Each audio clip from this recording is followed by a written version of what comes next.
4 years ago, I would never have thought we'd be here now. It's like we sat out in our first series, and I thought we'd be lucky to get second. It's been an amazing 4 years because I think the range of stories is the thing that kind of startles me so much across 55 episodes. It's again feeling that this is a type of show that you can tell any story and you can visit any period or any futuristic setting.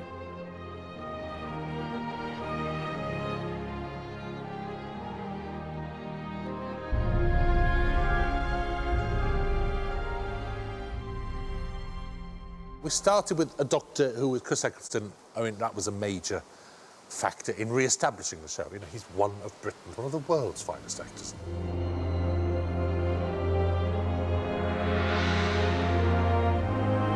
Here we go. Let's do it.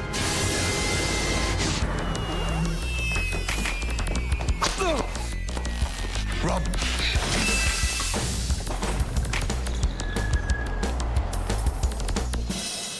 I'm so glad I met you. Let me out of these manacles, you'll find out how much fun I am. Nice to meet you. Likewise. Look at me, I'm stupid. You have got to be kidding. I'm all yours. Might seem like a stupid question, but has anything fallen from the sky recently?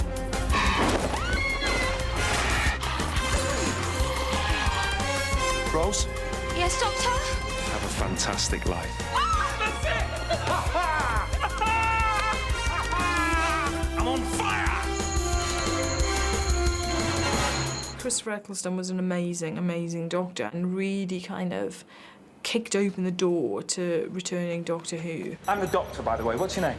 Rose. Nice to meet you, Rose. Run for your life! It could have been a daft old science fiction show, and the moment he agreed to be cast in it, the moment he was so stellar in it all the way through, it became the show it is. You think it'll last forever? People and cars and concrete, but it won't. One day it's all gone. I wanted to create a story for the Doctor. It's like that's the thing that's easy to miss on Doctor Who. You can just have the Doctor turn up and put all your energy into the aliens and the plot and the escapes and the chases and the explosions. And actually you sort of looked at a man with a past and with a history. My planet's gone. It's dead. It burned like the Earth. And Chris just made that so real and grounded and such a damaged Doctor. There was a war and we lost. What about your people? I'm a Time Lord. I'm the last of the Time Lords. It was just so vivid a Doctor, so vital a Doctor. Everybody lives, Rose. Just this once! Everybody lives! He makes people realise how heroic they can be, the sacrifices they can make. You were useless in there. You'd be dead if it wasn't for me. Yes, I would. Thank you. He makes people realise what the world is, what the universe is, the choices that you can make. You could stay here, fill your life with work and food and sleep, or you could go anywhere. So everything is centred around the Doctor, actually. It's all the Doctor's story. Welcome to the TARDIS. The TARDIS was always part of the thinking. It was like there was not one moment where I ever sat at home and thought, I should do something different, and oh, it shouldn't be a police box.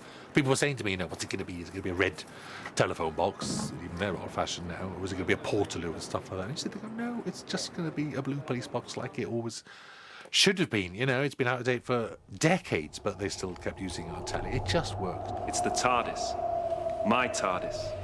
The best ship in the universe. Episode 1 of season 1, of course, just seeing it start again, seeing Christopher Eccleston's Doctor and introducing Billie Piper's Rose. If you are an alien, how come you sound like you're from the north? Lots of planets have a north.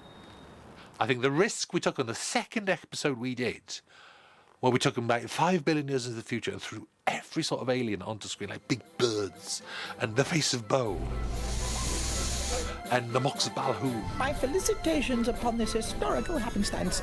I bring you the gift of bodily salivas. And blue stewards. And then in comes Cassandra. Oh, no, don't stare. I mean, it's mad, that programme. I'm such a naughty thing. It's absolutely mental, that episode. And that was episode 2. There was no playing safe. There was no like, oh, let's be careful. Let's go to a nice little scientific base on Mars where they do some research. It was like in-your-face, big, grotesque, funny, comedy aliens. He's blue. Yeah. So I'm very proud of that one, really, to take that as a second episode and say, this is what Doctor Who is. If you don't like it, you'll have to leave. And the audience could have deserted us in droves, and they didn't. They stuck with it. So it's a very good litmus paper at the end of the world for saying what we set out to do. Then you throw Charles Dickens in. Then you blow up Downing Street and destroy Big Ben. For me, was like a defining image of what we set out to do is in Aliens of London, when that spaceship flies over Rose and the Doctor's head. They're standing on the roof of a council estate, chatting away. You're 900 years old. Yeah. My mum was right, that is one hell of an age gap. And this enormous lorry horn blares as a spaceship flies over their head.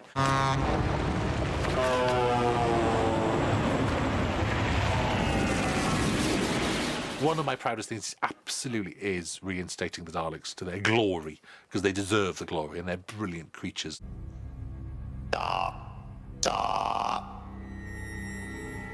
Impossible.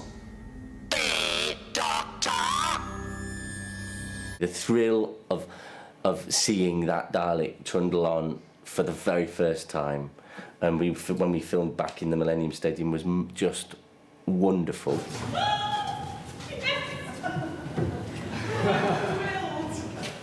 Oh my God, he's beautiful.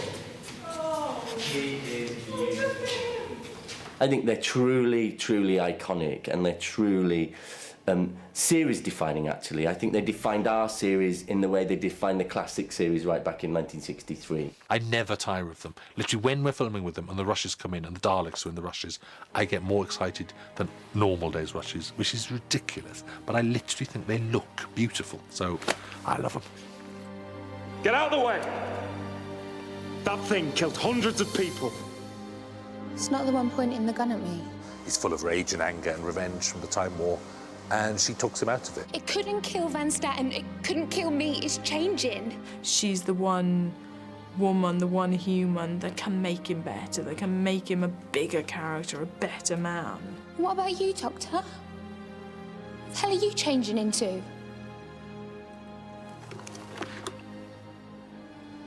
And throughout the series, the proper story, I suppose, of Series 1 is, as Rose learns about the universe from the Doctor learns about a different sort of universe from Rose. What use are emotions if you will not save the woman you love? So there's a new pattern comes in the second half of the series. It's like, I think every year that's when it gets a bit darker and a bit more complex, actually.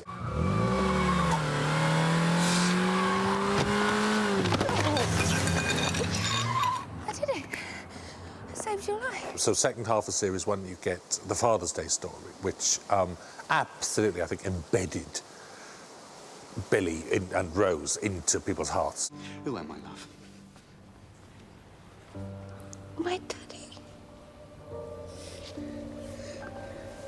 Jackie. Look at her. She's ours.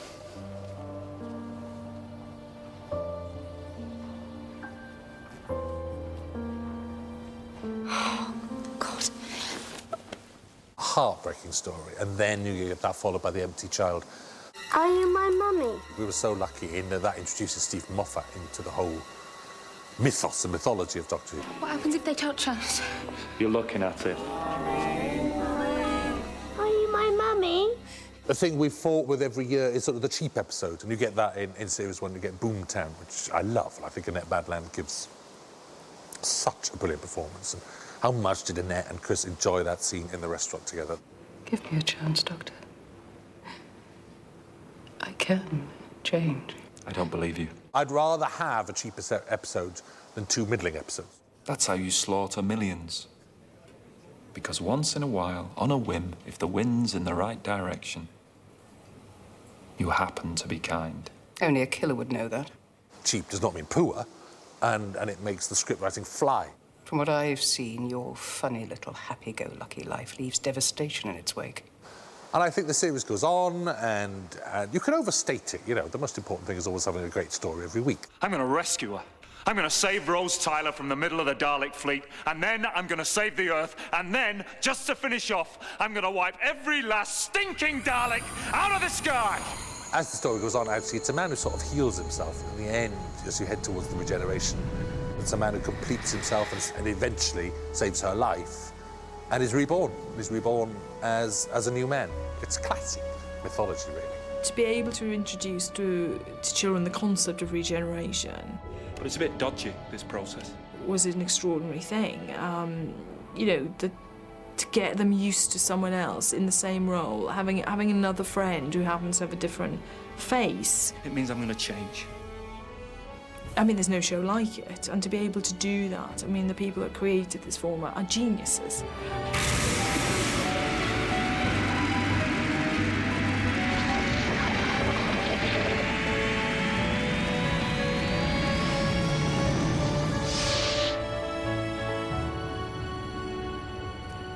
Hello. The Christmas Invasion will always be a special one for me because it was the first one I did.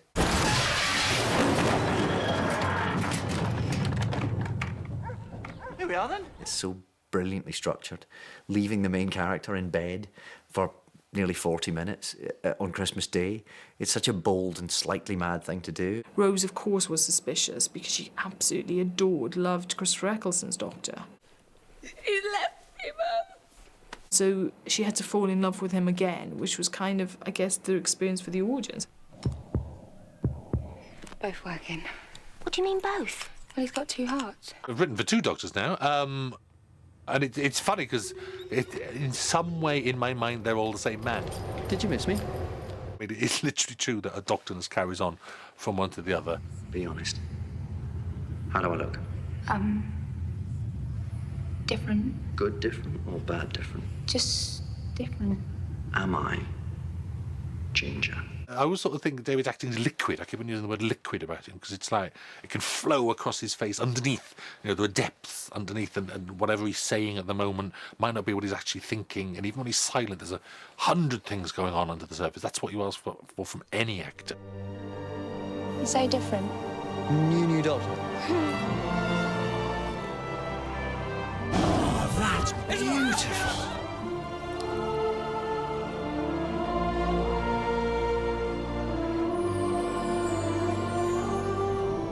Sometimes I need someone.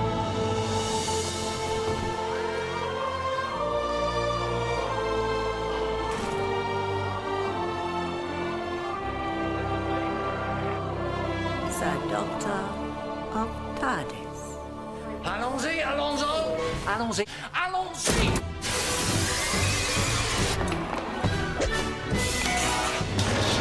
An extraordinary man.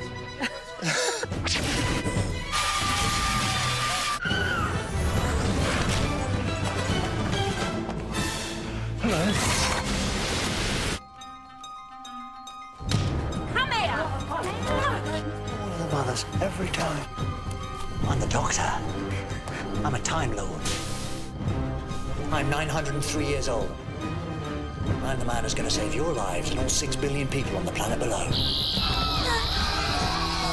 God, they know how to party. You got my way, doll? Oh, baby, I'm beating out a samba. Happens to me all the time. I'm dazed and confused. No, I know exactly what I'm doing. Stuff of legend. The success the series won't allow us to stretch our wings, really. Peekaboo. Cassandra, let me go! What are you doing? The lady's moving on. It's goodbye trampoline and hello Blondie. You end up with New Earth for Billy, which is like the first time she'd had a chance to do comedy. God, I'm a champ! She gets possessed by Cassandra, and suddenly it's not just pushing a drama. Doesn't always mean going into the dark stuff. It means giving them the full range of material to play, which they love. Cassandra? Goodness me, I'm a man. Yum. So many parts. And hardly used. 2 hearts. Tooth and Claw is a fantastic story. It's so kind of beautifully structured and tight and funny. She's a fair old child. I bought her for sixpence in old London town. It was her or the Elephant Man. And fast. And the setting is juicy, and the monster's very strong and recognisable, and you've got Queen Victoria in there. I am not amused. Yes. Sarah Jane was like the biggest step in sort of saying this is the same programme as the old series. May I introduce Miss Sarah Jane Smith? Miss Smith is a journalist who's writing a profile about me for the Sunday Times. That was a particular thrill for me, having grown up watching Elizabeth Sladen, to suddenly be in a read-through with her calling me the Doctor. Doctor, oh my God, it's you, isn't it? You've regenerated. Half a dozen times since we last met. One of the most important things about School Reunion, though, is what it actually says about Doctor and Rose, about how long can you be with a man who lives forever if you're going to get old and die, and he won't. Do I stay with him? Yes. Some things are worth getting your heart broken for. In Series 2, the Cybermen came back, which are probably the second most publicly recognised monster associated with Doctor Who. They've been in the series since the 60s. I think Doomsday is probably still just about my single favourite episode if I had to have one, just because you've got the Daleks and the Cybermen fighting each other, which is something that every Doctor Who fan used to write stories about when they were 6. Daleks, be warned. You have declared war upon the Cybermen. Some of my favourite dialogue ever is when the Daleks and Cybermen meet, and they're actually bitchy with each other. This is not war. This is pest control. I had so much fun doing that. Having been told for 30 years that those two creatures could never talk to each other, I loved it. You are superior in only one respect. What is that? You are better at dying. That is what every child does. If they've got a Cyberman toy and a Dalek toy, they don't sit there at home going, well, no, they're in completely different stories. I can't have them together. You have them fight on the mat. And at the same time, you've got this. You've got the conclusion of this incredibly emotional storyline as well. I love you. It's quite right. The performances of Billy and David are just transcendental, really. Rose Tyler.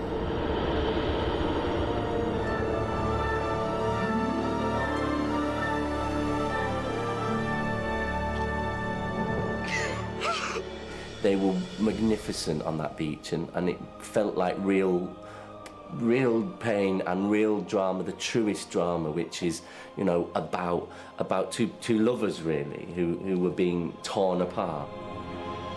For that to be happening in the middle of a big daft old sci-fi show at 7 o'clock, I think was a magnificent achievement, and really showed where the show could go. Series 3, again, the pressure's on because there's a new companion. We bring in Freema. We're on the moon. I thought that was a great opening story for Freema Agyeman's Martha. It's real. It's really real. That's one of the balmiest episodes we've ever done. It's actually one of my favourites, that. I mean, a hospital ends up on the moon and rhinos invade, but your enemy is Florence with a straw. It would have been very odd in Rose to have ended up in the moon after 5 minutes and to have had rhinos staring you in the face. Such a great human. But you've got a new companion, so that Freema, Martha, are seeing it all as new. And that just invigorates the whole thing. She doesn't know what a Dalek is. She's got no idea. She's meeting Shakespeare. It's like you're repeating patterns, but if you change an element in the pattern, it is brand new. Miss Jones, will you accompany me to the theatre? Mr. Smith, I will. My favourite thing, actually, is early in Series 3 is Gridlock. How about a different planet? Can we go to yours? He's talking to Martha about Gallifrey and about the Time War. Now, we know all this. There is a regular 8 million people watching.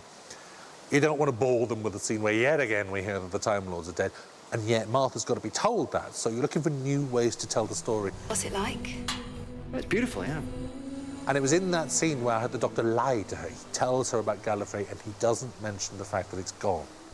The skies are burnt orange. Beyond that, the mountains go on forever. Slopes of deep red grass, capped with snow. In terms of the Doctor's character, that is absolutely enormous that he lies to someone. And then he spends the rest of the episode feeling guilty about that and chasing after Martha and eventually telling her the truth. I lied to you because I liked it. Which is great for their relationship. Or even better than that, it's great for him as a character because you're pushing him into new territory. I could pretend. Just for a bit, I could imagine they were still alive. Every year with David, you've got to say, right, what can we do this new? So you end up with human nature. That's me. Completely human. We make quite a team. Don't we just? You're not John Smith. You're called the Doctor. Have you enjoyed it, Doctor? Being human? I mean, the depth and complexity of his performance, you know, when he's playing, by the end, when he's playing the Doctor pretending to be John Smith. So I've made my choice. You can have him. The levels of performance you get there in the end are just the skill he gets to show, and I'm sure he found that hard. It's empty. Where's it gone? You tell me. Oh, I think the explanation might be you've been fooled by a simple olfactory misdirection. But he loves finding things hard. It's like, it's food. It's food for an actor in the end. It's like, there you go, eat that. This watch is me. I'm going to become human. Time and time again. Always running out on me. I always knew, again, that maybe season 3, maybe season 4, the Master would come back. Way back in series 1, I gave lines to the 9th Doctor saying he would know there was another Time Lord. He would sense another Time Lord alive in the universe. The Daleks survived. Maybe some of your people did too. I'd know. In here. Feels like there's no one. So right back then in series 1, I knew that if the Master's around, he's changed shape. He's human. And he's in disguise. And right back then, I knew that if you do this story, then therefore that means he doesn't know he's the Master. They say there was time travel back in the old days. I never believed. Seeing Derek Jacobi into John Sim at the end of episode 11 and into 12 and 13 was a personal highlight.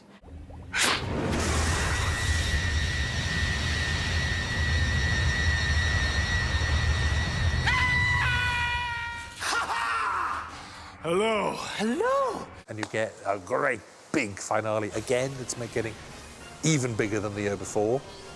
Wouldn't have worked, actually, if the Doctor had sailed off with Martha at the end of that story. There's a completely separate story going on at the same time of her unrequited love for him, and literally the lesson that truly in life the only thing to do with that story is to move on. So this is me. Getting out. The thing with series 4 was you've done the great story of the Doctor and Rose, you've done poor old Martha's unrequited love. It's sort of like, it was time to put a best mate on board the TARDIS. Oh, no, we're not married. Together. Oh, no, Yeah, we're not a we're couple. not married. Oh, no, we're not married. We're so not married. Never. Never, ever. It's through Donna's eyes this time, so again it becomes a new experience. My name's Donna. No, you don't need to. Sorry. Donna absolutely loves the Doctor, I bloody love you. but not in that way, just friendship, just proper friendship, and, you know, a couple of years older as well, just to make it more of a level playing field for companion and Doctor. What, you're in charge? TARDIS Time Lord, yeah. Donna Human, no. History itself, it's possibly the ultimate, isn't it? An event in history becomes what the story is all about. That's got to be the ultimate. Travel back in time, where the eruption of Pompeii is your star. We always get, in ratings, a mid-series slump, and I think every series does. You start on a very high figure because of all the publicity. It just acclimatises. But that mid-season slump used to drive me mad. I used to hate that. Couldn't agree more, sir. And so it was a matter this time of putting 2 very big tent poles right in the middle of the show. You don't miss a trick. The Doctor's Daughter, Hello, Dad. followed by Agatha Christie. No, please don't. And it worked. I'm delighted. It's one of my properly planned things. Normally I just fly by the seat of my pants. With that, when I actually planned, I sort of said, I'm going to get the audience back mid-series, whether they like it or not. And it worked. We went back up to 8 million for those stories. Yes. Then we had the magnificence of Silence of the Library and Forest of the Dead, where you just know that Stephen's going to fly with a two-parter. Doctor, please tell me you know who I am. Who are you?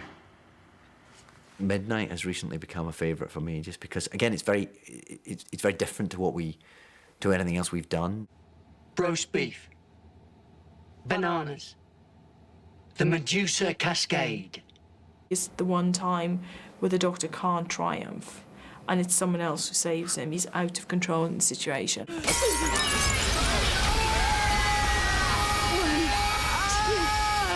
4, 5, 6. Well, Russell T Davies is just a bad man. We've waited for so many seasons for Rose to finally find the Doctor. It's that amazing smile, I think, that Billy has. A big close-up when she first sees him that kind of says everything. And that run, I love that run. His run is so beautifully fast and therefore so romantic.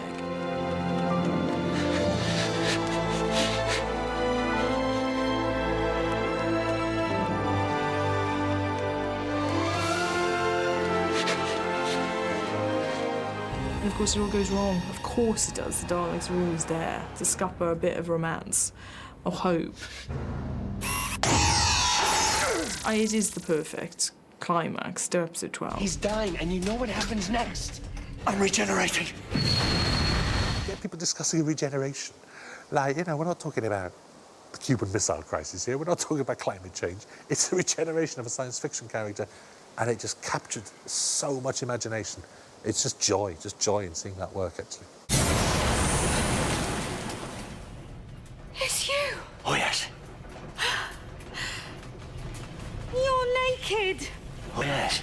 Donna, the temp, defeating Davros, defeating this whole fleet of evil Daleks. Help me! Help me! With all her compassion and wit and intelligence, it's like no other show could do that, to have a sense of humour defeating the greatest enemy in the world. Wow, don't just stand there, you skinny boys in suits. Get to work! To see the world that has kind of formed in 4 years and what those characters mean, to see Martha again, Captain Jack, you know, this extraordinary world that didn't exist 4 years ago. When we first met, and you made me better, now you can do the same for him. You want to give a resolution to this storyline that has gone on for 4 years, really. You want to give Rose a conclusion and an end to her journey. The Donna storyline is so sad and so tragic that the Doctor and Donna find each other and have such a great time together, and it all has to end so bleakly. I want to stay. Look at me. Donna, look at me. It's the saddest thing, and just seeing that first edit was unbearable. I mean, we all wept. It breaks my heart the way it plays out, and I think that's a good thing. You know, again, in the middle of this daft old show at 7 o'clock, you know, that there is real drama and real feeling and heart to it. Donna, I was just going.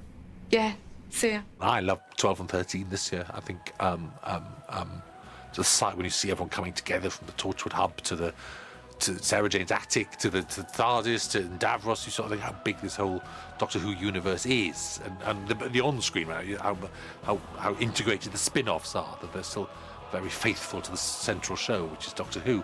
That I'm very proud of what a coordinated universe it is, and how exciting that is for kids, really. I think it naturally evolves that every year the season finale gets bigger and bigger. And I think that's because Russell as a writer gets more and more confident. And I think he gets more and more confident about what the production can achieve. So year after year, people just want to push further. The biggest thrill for me is that it came back, that we brought it back, and that it was a hit, really.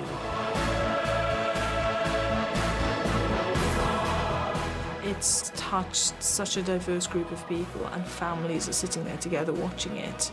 That's amazing. And very, very humbling. It works for children. It works for exactly the audience that we wanted to hit, and that's a huge thrill. I'm still here, we've still got specials to come, and it's still all sort of buzzing through my head, and I think I need to go away and do some other jobs and just move on in life and things like that, and then look back. But I know what my reaction will be. It'll be absolute pride, because it's the most brilliant show, and it deserves what it's become. That's fantastic.